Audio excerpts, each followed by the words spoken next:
സംസ്ഥാനത്തെ താപനില ഇപ്പോൾ 40 ഡിഗ്രി സെൽഷ്യസ് കടന്നിരിക്കുകയാണ്. പാലക്കാട് ജില്ലയിൽ 41 ഡിഗ്രി സെൽഷ്യസും കൊല്ലത്തേക്ക് പോവുകയാണെങ്കിൽ അവിടെ 40 ഡിഗ്രി സെൽഷ്യസ് ആണ് ചൂട് രേഖപ്പെടുത്തിയിരിക്കുന്നത്. TS ഹരികൃഷ്ണ ചേരുന്നുണ്ട് നമുക്കിപ്പം. ഹരി, ഈ താപനില ഉയരുന്ന ഒരു ലക്ഷണവും കാണുന്നില്ല. മാത്രമല്ല പാലക്കാടും കൊല്ലത്തൊക്കെ കൊടുംചൂട് വരികയാണ്. 40-41 ഡിഗ്രി സെൽഷ്യസ് എന്നൊക്കെ പറയാൻ നമുക്ക് ചിന്തിക്കാൻ കഴിയുന്നതിലപ്പുറമാണ്.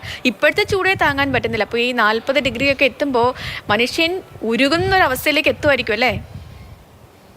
അതെ, ഈ 40 ഡിഗ്രി സെൽഷ്യസ് എന്ന് പറയുന്നുണ്ടെങ്കിലും നമ്മൾ നേരിട്ട് അനുഭവിക്കുന്ന ചൂടിൻ എന്ന് പറയുന്നത് അതിനേക്കാൾ കൂടുതലായിരിക്കും. 2-3 ഡിഗ്രി സെൽഷ്യസ് കൂടുതലായിരിക്കും ചൂടിന്റെ കാഠിന്യം എന്ന് പറയുന്നത്.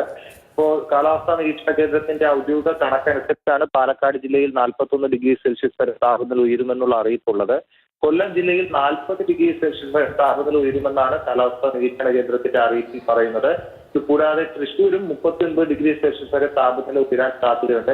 ഈ വേനൽമഴ നേരിയ തോതിൽ പെയ്യുന്നുണ്ടെങ്കിലും ചൂട് ഇനിയും കൂടുമെന്നുള്ള ഒരു മുന്നറിയിപ്പാണ് നൽകിയിരിക്കുന്നത്. അതുകൊണ്ട് തന്നെ ദുരന്ത നിവാരണ അതോറിറ്റി അടക്കം നൽകിയിട്ടുള്ള നിർദ്ദേശങ്ങളൊക്കെ പൊതുജനങ്ങൾ കൃത്യമായി പാലിക്കാം. ശരി ഹരി, എന്താണെങ്കിലും ഏപ്രിൽ 11 വരെ ഈ രീതിയിൽ താപനില തുടരുമെന്നാണ് കാലാവസ്ഥാ കേന്ദ്രം അറിയിച്ചിരിക്കുന്നത്.